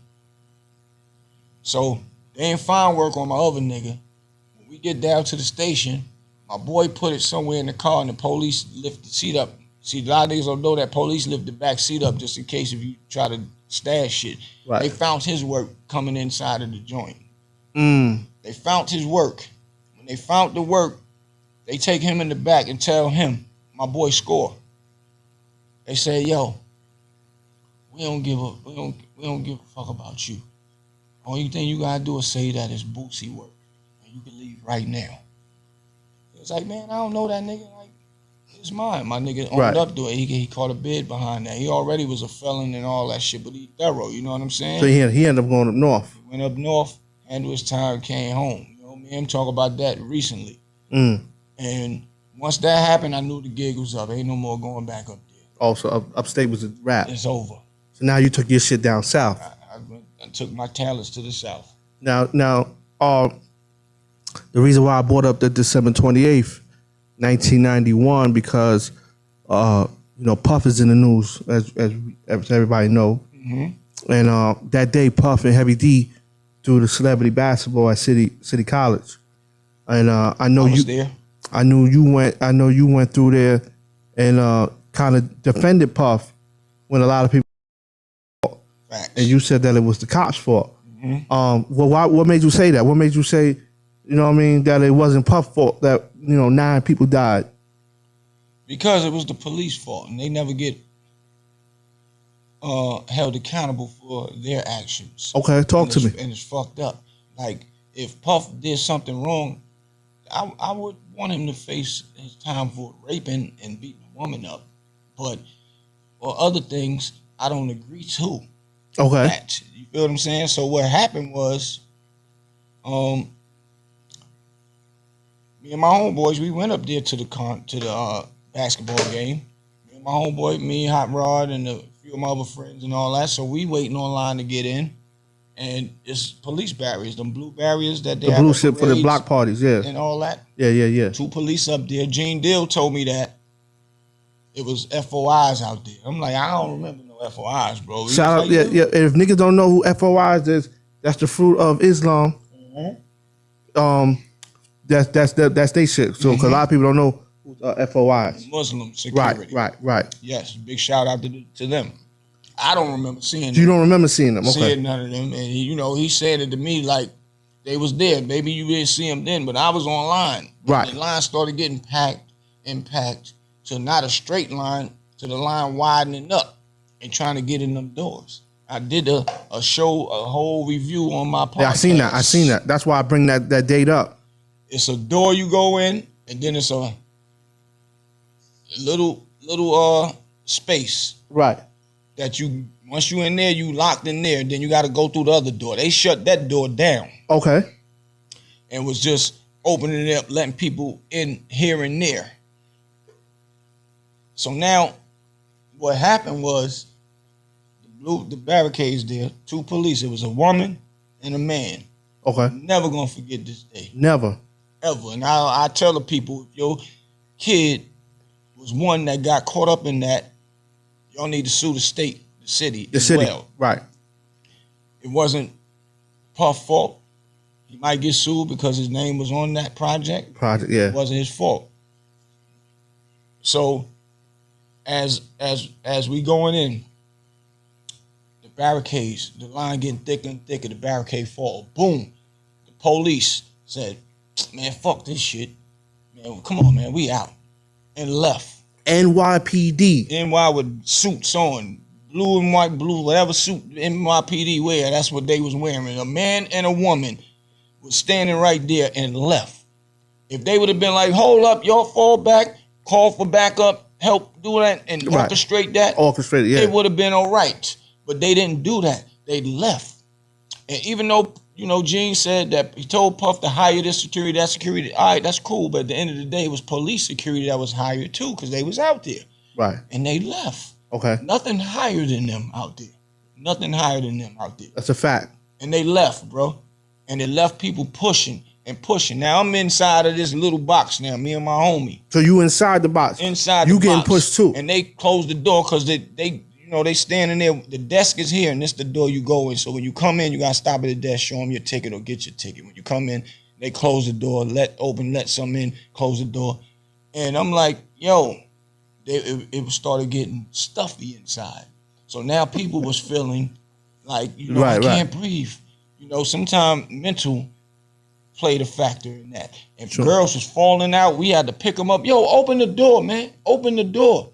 Lift the girls up and put them through. Everybody pulling them through. Right. Putting them through. I'm elbowing niggas. Yo, get off me. Like, get off me. Don't grab on me. Right. And I told my boy, stay close, man. Don't let nobody grab on you, man. Right. So I'm inching my way up. I finally got up and I got in. I get in. I go inside. I see Puff walking around weary, like he don't even know what's going on upstairs. He don't even know what the fuck going on. He don't even know what's going on upstairs. He looking weary, like, damn, man. Like he probably know like it's slow motion coming in because of the line, but he don't know it's like real traumatic. So now in this gym, it's when you go down the steps, it's about 4 doors of it. Right there, you go down, you go in. I see everybody in the gym, everybody's chilling, having fun, whatever, waiting for it to get packed for the event to start. People that was in there don't even know what's going on upstairs. When I got in, I thought they might have got it contained or whatever. I ain't stressing it. Right. Next thing I know, the gym doors open. They finally opened that door up upstairs and let everybody in. And everybody on the steps and got stuck on them steps. A whole wide, it's like from that wall to this wall, full of people stuck. And they started bringing people through. I'm walking around watching people trying to revive people, putting ice on people. Girls, bad, pretty chicks with their shoes or nice outfits, not like laid out. Some people was revived. They holding some people heads up and they breathing. They brought some of them back. And then some of them they put the sheet over. They was dead. Damn. 1991 City College, nigga. Facts. And how y'all gonna blame Puff but don't blame the police, man? Right. That's what people didn't know. But I got locked up right after that. And I said that. I said, if I didn't get locked up and I'd have seen that on the news, I probably could have been in some help for Puff around that time, me and my homies. Because it wasn't just his fault. Yeah, I see. That's one of the real reasons why I asked you about that date, because I seen your video and you was real adamant about like, nah, that shit ain't on Puff, that shit ain't on Heavy D. Nah, that shit was definitely on NYPD. Facts. That's crazy. That's a fact. That's wild. Let's speed up time. You making moves now. You flying down 95. You catch $1 million bail coming from New York. How niggas pull you over? What was that about? So my cousin used to come up and get work. They used to buy from I used to plug them with, the Wands. Okay. All the time. They know them. My cousin know Juan and Chris and all them niggas personally. One of the niggas just got killed to death for being a snitch, one of the Spanish niggas. Okay. That was affiliated with all that shit, but I used to plug them, get for them. So they used to go back and forth. So I'm telling my cousin, like, man, I need a new outlet, nigga. I'm fucked up. Okay. I got to get to where your cousin, where he located at? Newport News, Virginia. Oh, Bad News. Okay. 757. And at this time, he's going through a situation because he murdered a nigga that was fucking with his friend. And, he's going to trial. I mean, well, he's not just going to trial at the time. He was back and forth to court before trial. Okay. And his mind wasn't there. Reached the way it was when I was getting that work for him. So we go down. I'm going back for. I'm like, man, just plug me with everybody. I know you got a case. You sit back. You need me to help you do something. So I go down there, get with him. He started plugging me with everybody, and I started maneuvering on my own. Okay. So you moving around Newport, Virginia Beach, all that shit, all that 757 shit. Virginia Beach. Used to go to this club up in Norfolk, and Al Iverson used to be there. Me and that nigga used to race our cars, coming from there. Okay. Okay. So long story short, I was taking the routes that my cousin them was taking. They got to be good because they was coming up, going back, and getting back, up. Nothing never happened. So I take the route they was taking, which is Route 13. I'm about to do a movie about it because it was like the turnpike. They was pulling people over illegally. So hold on, Route 13 is in which state? It starts, I think, passing Delaware, and you cut across. So it's like it's a back way. You don't go down. So you don't go through 95. Okay, gotcha. You don't gotta get to 64 and cross over and all that. Okay, Take okay. The back way. Take the back way. It's little country areas. You go through like streets. Gotcha. There's highway like 70 out here.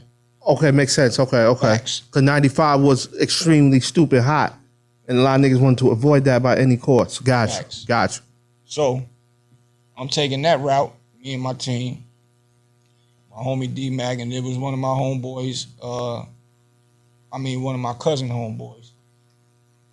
He ended up being a fuck boy in jail. And so, we going down there, he driving, my cousin, it was a rental car, it was in her name. We gets into the town. Before you get to VA, it's in Maryland, Salisbury, Maryland. Before you get to that line, they sitting right there and they pulling you black, Spanish, look like you black, pulling you over, want to search the car and all that. They got these vouchers you can sign for consent to search. And why? This time we don't know the law. That's why I tell these young boys, right, know what you doing and know what time you facing for the drug you selling. Know what you doing for the time you facing for the robberies that you commit. Understand that before you even do that. Right. We didn't do none of that. Anyway, pull us over, searching the car. So now you get pulled over in America. You don't even make it to Virginia line. We don't even make it. It's right there. They get behind us, pull us, and we pull over, and the lady in front of us pull over. They go to the lady, white lady, tell her, go ahead. They said we was tailing and speed gating while they pulled them over. How you gonna be tailing somebody and speeding? And if we was, that mean that person in front of us was speeding too. Speeding too, yeah. Yeah. Right. But that was just a lie that they used. Okay. So they run the bullshit, take him out. He signed the paper to search and search the car, find the work. When they find the work, take us, lock us up, give us $1 million bail. While we on the side of the road though, my boy was like, man, some bullshit. That, cursing him out and all that. Well, he was my boy at the time. But okay. Anyway, my other one was my childhood friend. Okay. D-Mac. So they told him, they leaned over and told him his name is Davis. Never gonna forget him. Davis and Plunkett. I think they said Davis got killed, Plunkett. One of them got killed for doing that same dumb shit they was doing for a fugitive nigga. He wasn't going out like that. Oh, then this is a cop. Yeah. Okay. It's all documented. And that's why I'm gonna turn it into a true story. Okay. So they told him, you better shut the fuck up for be a Rodney King beating out here on the side of the highway. So I tell this nigga, yo, be quiet, man. Chill. And they take us, give us our bail, whatever. We inside of the jail. So I call my moms and letting her know what's going on. And I'm telling my brother, Aunt, to get up with Unique, make an audio for me. Make an audio. Shout out to Get up with this nigga. Tell this nigga what happened to me. I need him. Just come get me. Now, Mecca Audio right now, at that time, he's like one of the biggest niggas in Harlem. One of the biggest. He right. He was basically a Fritz. Okay. That's what a lot of people don't understand. Right. Tell his story, but right. a lot of niggas think he be lying about. I be having to check a lot of niggas. Nah, nigga, the nigga ain't lying. Right. He was that nigga. 25 keys a day. A day. A day. Times 16,000. So do the math. A day, sending 250 down to VA, all that. I can speak about it because he did his time for it. Right, he did the time. Now, But, for those, not to cut the story off, because the story is very good, for those, Unique is the nigga that made the phone call to tell Big and them niggas strapped the fuck up when they was in L.A. For those who don't know, right. And told him, while he in there doing his bid, that he was like, what, it's going to be a L.A. versus New York in here, nigga? He was like, nah, nigga, we ain't on that. He said, but one thing you do need to know, it's a hit on Big. Tell them niggas don't go out there. If you know anybody, get that to him. Right. He called Gene Deal, which he called Gene. Security. Got you. They talk about it all the time. Gene Deal talk about it. Yeah, I seen that. So, Unique, I get him on the phone, tell him what's going on. He was like, don't worry, I'm coming. I got you. I'm waiting. I got my shit packed. I'm ready to go. My shit packed. I know I'm out. No call, no nothing. Call my mom. He ain't call you back. No, he ain't call me back yet, baby. I've been calling his phone. Still sitting on the mill. Going to boy, I'm still sitting in jail. In the county jail. Waiting to go to court. Shit like that. So, a couple days go by, week go by, another nigga coming in. You see niggas coming in. It's another New York nigga that I know. I'm like, oh shit, this nigga here. They put him in my part. Me and him sitting in there talking, and he talking the story about what happened with him. And then he was like, man, it's fucked up what happened to your boy Unique. I'm like, what happened to Unique? He's like, man, the feds got him. You ain't know? I'm like, nah, nigga. No wonder he ain't come get me. So you waiting on him to come get you. Fed snatched him. Lady named Miss Cologne. Everybody in Harlem know about her. She jump out, take niggas' cars. Oh, this car's in somebody's name working McDonald's. A high-end $100,000 car working McDonald's. She take it to tell them to come down and come get it and show us how they made the money to get this. And you can get it back. So she's known for that. She was a real tough customer. So she got my boy, and when he told me that, I was like, unpack my shit. You're going to be here for a minute. That's where I'm going to be at. You're going to be here for a minute. They took me in. You know, they had me in there. It was like, yo, you're facing 60 years. Show me the paper. They show you facing 60. The most we've been getting is 20 years. But, you know, tell me something to help yourself. I knew niggas up and down the highway. I could have set niggas up and all that. Right. But no, that ain't where we come from. I ain't doing that. Right. Never, ever. Unpack my bag when I was up in that cell, and it's like, this where I'm gonna be at. I gotta deal with it. And I took it to trial. Went to trial, took a judge trial, which I shouldn't have, but I did that because I was going to law library all the time and studying the law, so the judge should know that. What's a judge trial for the niggas that don't know? A judge trial is you're not tried by a jury of 12 of your peers. You can say you want that trial, or you just want the judge to hear and listen to the story of what happened with the police.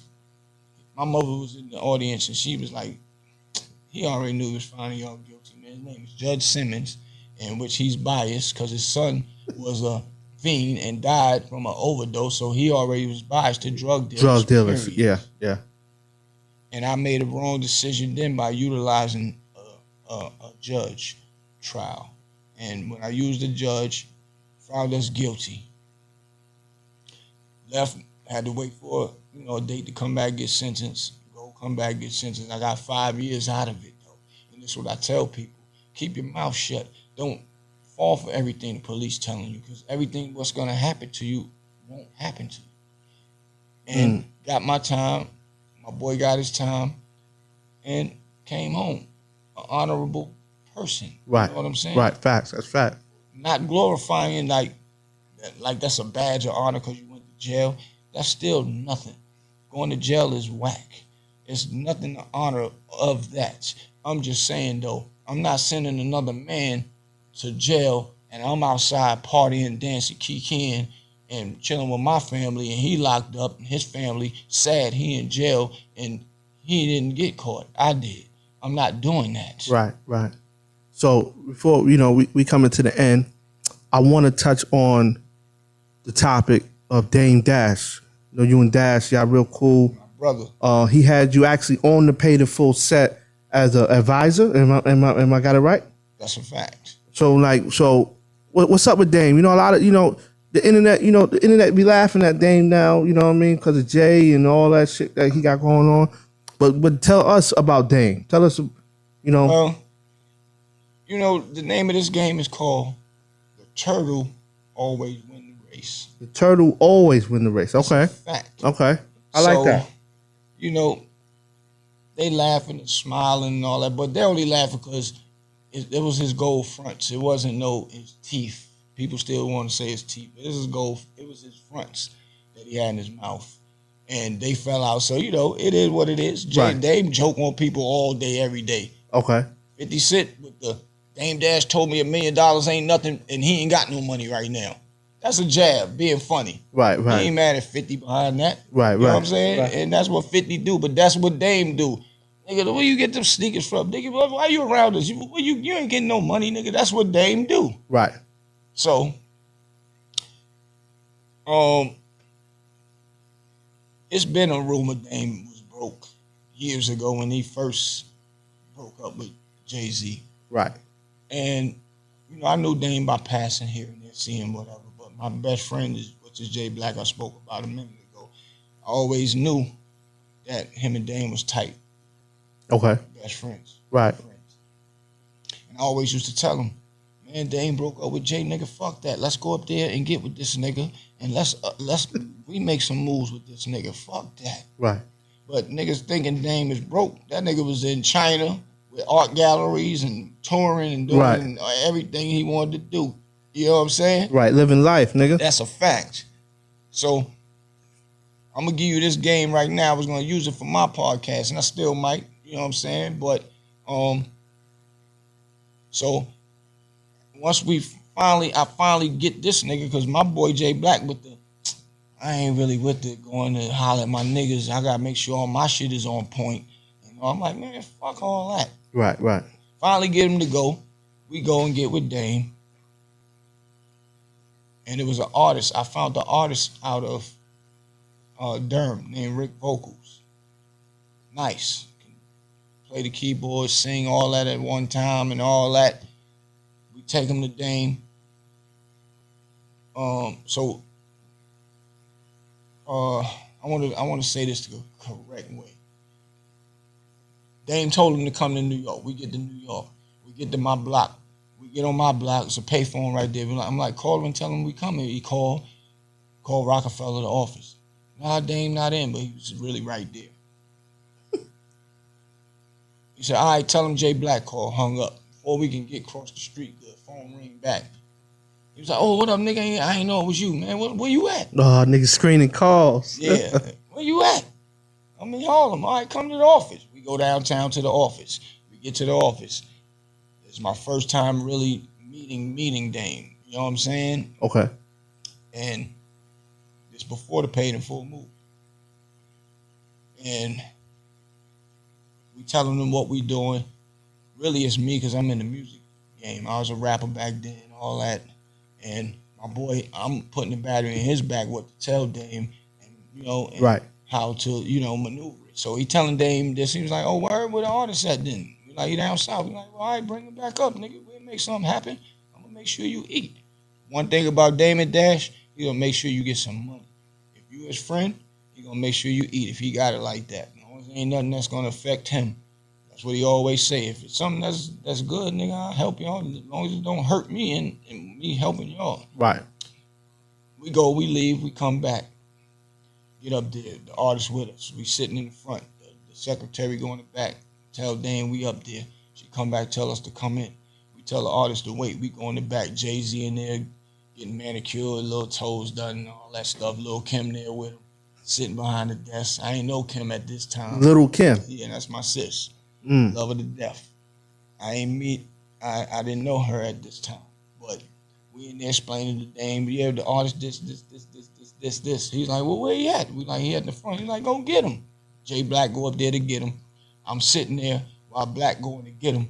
He tell Jay-Z, he's like, oh, Black got this new artist, nigga. We can't miss out on this one like we did Nelly. Nelly, man, 'cause they had Nelly in the pocket first before Nelly went diamond and signed with Cuda, which was Mace's manager.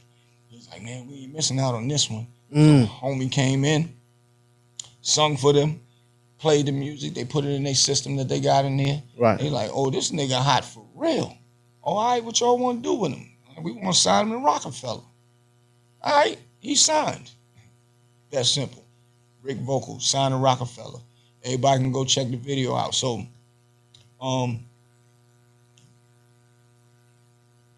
I'm just making long story short. So he signed. We talked, chopped it up, had fun, bugging out in the office. They ain't listening to his music. We leave, go back down south, come up with our game plan, come back to New York. My boy Black, he was in the real estate, was buying houses. He had just bought a big ass house up there. He'd normally buy a house, sell it, or one he kept this one for his family. We kept Rick up there with him. I come back down south to make sure, things going smooth, sending money. And, he taking care of Rick up there. I'm doing what I need to do down here. I had him working with Kanye West. He's working with everybody. He's on. He was one of the first R&B to ever be in the basement with Beanie Siegel, all of them. Right. With Dame and Tigger and all of them in the basement. And Aaliyah passed away. God bless her. So this is old. It's got to be like 2000, 2001. Yes. So Dame, my boy Black, goes in there and was in the office with Dame by herself, and he noticed Dame kept rewinding a song from my artist. It was called Ghost. And it kept rewinding, and he was like, damn, why you keep rewinding that? He was like, man, this song remind me of her, man. He was like, all right, well, why we don't bring it to life? He's like, man, you right. This gonna be his first video. And guess what? It's on the Paid in Full soundtrack. Right now to this day, it's called Ghost, named Rick Vocals. We shot a video, $300,000 video. We shot it in Yonkers, and that was the time Beans and them was beefing with Jadakiss and them.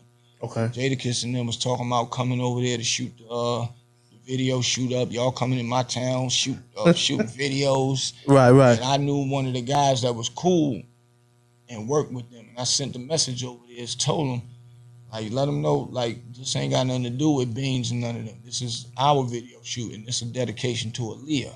Okay. And, and Jadakiss and them are some real niggas. Real big respect to him and Styles P and all them. And they left it alone. Okay. You know what I'm saying? So we shot the video, $300,000. Back then, those were what it cost to shoot them videos. Right. $300,000 video dedicated to Aaliyah.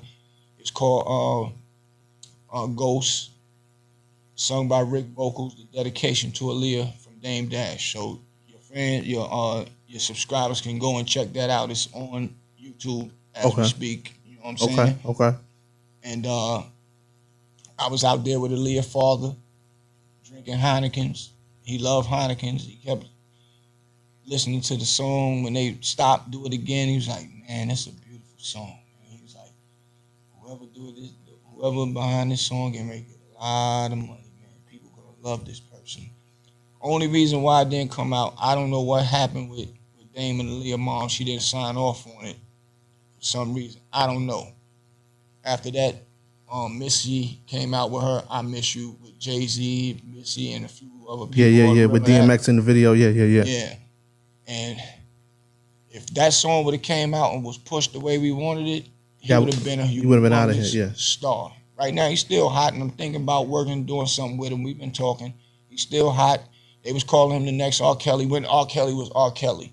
Right. You know what I'm saying? Before he was accused of what he's accused of now. But the boy hot. Rick Vocals is hot. So, around that time, Rockefeller broke up. To get back to your question, Rockefeller broke up. Dame disappeared for a minute. He starts resurfacing, and I'm like, yo, nigga, Dame back. Let's get with Dame. Fuck that. Right. We go get with Dame. We go to L.A. Everybody saying Dame Dash is broke. Jay-Z left him. He broke. I go to L.A. This nigga got a big-ass mansion with the pool in the middle of the living room, another living room, butlers, everything. Why they saying he broke? And I'm like, damn, this nigga broke. I want to be broke like him. Right. This was back then. Not now. Right. But back then. This new broke shit is starting to come back again. People forgot all about that. So we over there with him. We having fun, chilling. And this was his house here because he wanted to be close to his kids with Rachel Roy, the big fashion designer, which he put money into that, was worth millions of dollars that people don't talk about. Right. He's the brain behind that. You know what I'm saying? Make another hole. He made another hole, which is Kanye West. Let's go with Kevin Hart. He created Kevin Hart with my best friend, Jay Black. They found Kevin Hart in a regular-ass comedy club and snatched him up and put him in his first movie, Paper Soldiers. Dame Dash did that. Dame Dash did that. All that. Big facts. Run into Kevin Hart in Barney's in L.A. He joking and snapping on Kevin. I'm really upset with Kevin because you went and started hanging with Jay-Z. Jay-Z ain't do nothing for you, homie. Now you caught up in this whirlpool with Puff now, too. Being stupid. But, you know, anyway, so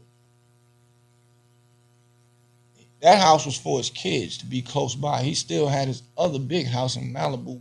You go in there with the movie theater room in it, all that. He'd go there if he need to, but he was over here a lot. So anyway, that goes by. Right.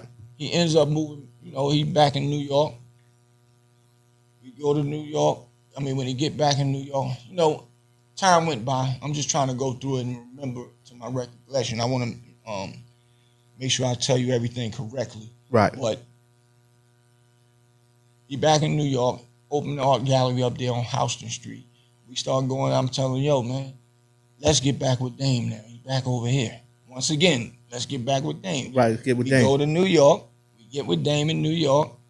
And we tell him, yo, this is what we doing down south. We got these artists. We doing this. I had my nephew, A.R. Wings, my son, Trey Thriller, my boy Bones. I had a team, hit makers.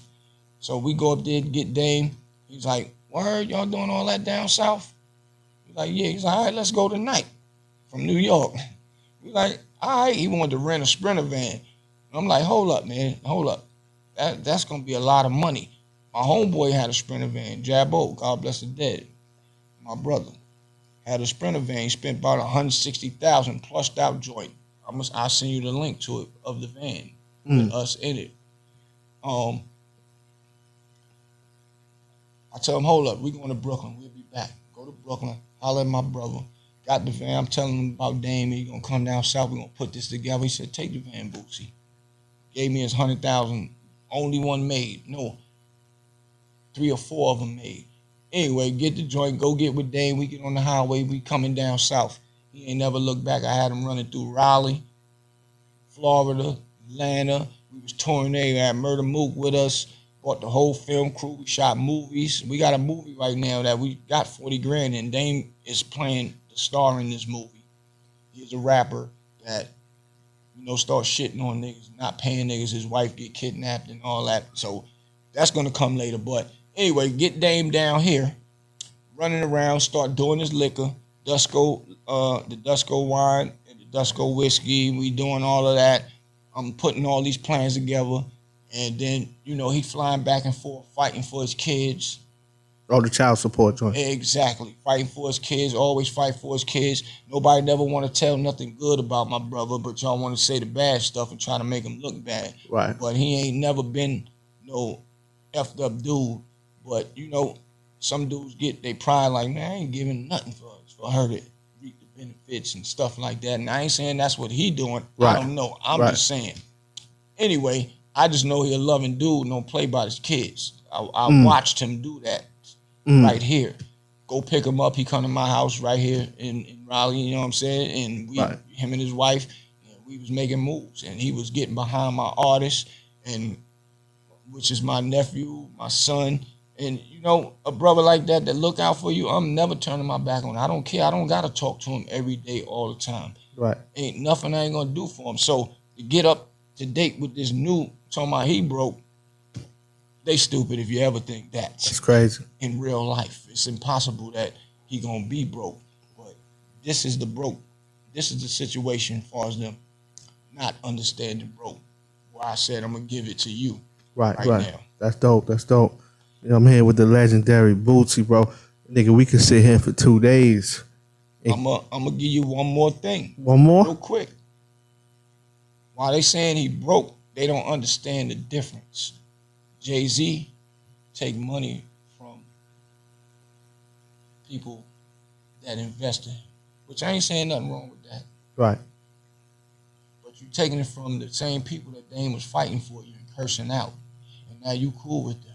But when you give them that, when they give you 100, 200 million, you still got to pay it back, which if you get a loan from somewhere and you open up a business, you got to pay it back. It's the same thing. Right. So, yeah, but you don't got to take all the money that they give you to open a business. You might put some in your pocket, go out flossing, looking good, chilling and all that.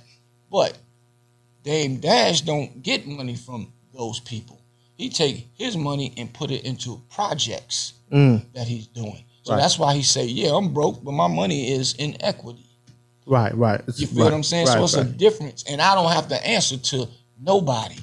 Y'all do. And if you don't make, if the projects that you do, the project that you do and we give you money and it don't be successful, you still owe us. You still have to pay it. And if you do something wrong and piss us off, you in a thing what they got Puff going through right now.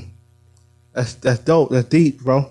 Very deep. That's deep. That's real shit. He don't got to answer to nobody. That's why he ain't in that circle of bullshit. Jay-Z name circulating now a lot through this Puff stuff and all the other things that's going on. But take your own money and invest it. And always tell niggas, even in the street with street shit, if you got drugs, and I'll call it work, but I'm going to say drugs. If you got drugs, you got money. If you got work, you got money. Right. Same thing. Right. It's the same thing. You don't have the money, but you got the work. Just sell it and then turn it into money. So now, in legal standpoint, if you got a project out there, put the money into the project. If you put a project out there, you got money. Just wait for the money to come back. Then you can take it and put it into another project. I'd rather be broke and let my projects rock and roll. But once I close all the 10, 20 projects down, I'm going to be like, oh, shit, I really got 200 million. Oh, shit, I ain't know that. Right now, he ain't looking at that. He's just looking at putting his projects. He got his network, American New. He got all of that, my nigga. Like, so broke, and people always want to say something about somebody being broke. That's negative conversation. Negative conversation travel faster than positive conversation. They don't talk about him going to the prisons, helping the young boys, and they don't talk about none of that. They talking about his 1/3 of being sold. Jay-Z got online and said it'll go back to him in 6 years, which poisoned the cell, which was a lie. Now Jay-Z's about to go through hell because the feds is on to what he said. It's in the newspaper right now that Jay-Z lied about it. Now it's going to double and triple the worth. The turtle always win the race, bro. That's crazy. Yo, let the people know, let my subscribers know where they can find you with all this dope, you know what I mean, stories and all this knowledge that you're giving out, man. Street Knowledge Podcast. Street Knowledge, one word together, not street and knowledge. I put it all together. Street Knowledge and Podcast is one word. And y'all can go there. Y'all can come to my page too on IG. I speak up there, here and there about some things. The Real Big Bootsie, Bootsie, not SIE like Lil Boosie. Big Bootsie. Big props to Lil Boosie too. I like Lil Boosie. Good dude. Definitely. This has been legendary shit, man. There's so much shit I wanted to ask you, but we out of time. We can do it again. Definitely. Do it again. I want to, before we get out of here, 30 seconds. Baby Maine, Harlem. His brother is my brother. That's my nigga. That's family. We gonna leave. We can do whoever you name in Harlem. That's somebody. That's either I'm official with them. Right. I don't got enemies. Right. I'm well loved. Definitely Stan. His brother name is Stan, and he down here somewhere running around. I don't know if he even want me to say that, but that's my brother. He was running with us when I had Dame down here too. He was with us. Okay. Had Nicolette. She was just on Miss Deb's show. Miss Deb, Waka Flocka Moms. Yeah, right. Her name, I forgot her name on there, but she was running with us. That was his artist, and that's his little bro. God bless him. You know what I'm saying? Definitely. We're here with the legendary Big Bootsie, man. It's a pleasure to have you. Drop these stories, man. We got so much more stories. We're going to have to bring you back. Whenever you're ready. We're going to have to bring you back, bro. The Vlad and Lil Boosie. Yeah. We're going to do this all the time, son. Definitely. This shit is dope. You know what I'm saying? Yo, episode 15, Wells to God, Unbelievable Behavior. Make sure y'all follow Street Knowledge Podcast. Any guests you got coming on there? I don't have no new guests right now. Because we see, I seen D Haven. Yeah, I had the Haven. I got Goods, the battle rapper. Goods, okay. Rough up there. I got Uncasa Dipset. So, like I said, I was waiting to get monetized before I go and grab the big celebrities. Oh, okay. Because I got to get paid. I wasn't getting paid. So right. Friends and they did a favor for me. Favor for a favor. So, yeah. And I still need favors because I'm not going to pay for a big celebrity because I got to get the money first. Gotcha. But I got celebrity friends that's going to look out for me, man. So I'm working on that, man. Definitely. Yo, Wells to God, Unbelievable Behavior. You know what I mean? Big Bootsy. We out. Salute.